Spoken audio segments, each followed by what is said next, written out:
జనవరి 2వ తేదీ నుంచి తెలంగాణ అసెంబ్లీ సమావేశాలు ప్రారంభం కాబోతున్నాయి. ఈ అసెంబ్లీ సమావేశాల్లో పలు కీలక అంశాలు చర్చకు రానున్నాయి. ఈ సమావేశాల్లో పలు కీలక నిర్ణయాలు తీసుకునే అవకాశం ఉందని అధికార వర్గాలు వెల్లడించాయి.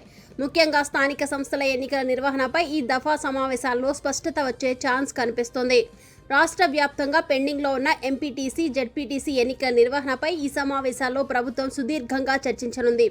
గడువు ముగిసినప్పటికీ వివిధ కారణాలతో వాయిదా పడుతూ వస్తున్న ఈ ఎన్నికలను త్వరితగతిన పూర్తి చేయాలని ప్రభుత్వం భావిస్తోంది. వీటితో పాటు ప్రాథమిక వ్యవసాయ సహకార సంఘాల ఎన్నికలపై కూడా అసెంబ్లీలో కీలక నిర్ణయం తీసుకునే అవకాశం ఉంది. వ్యవసాయ రంగానికి అత్యంత కీలకమైన PACS సంఘాల పాలక వర్గాల ఎంపికపై రైతాంగం సైతం ఆసక్తిగా ఎదురుచూస్తోంది.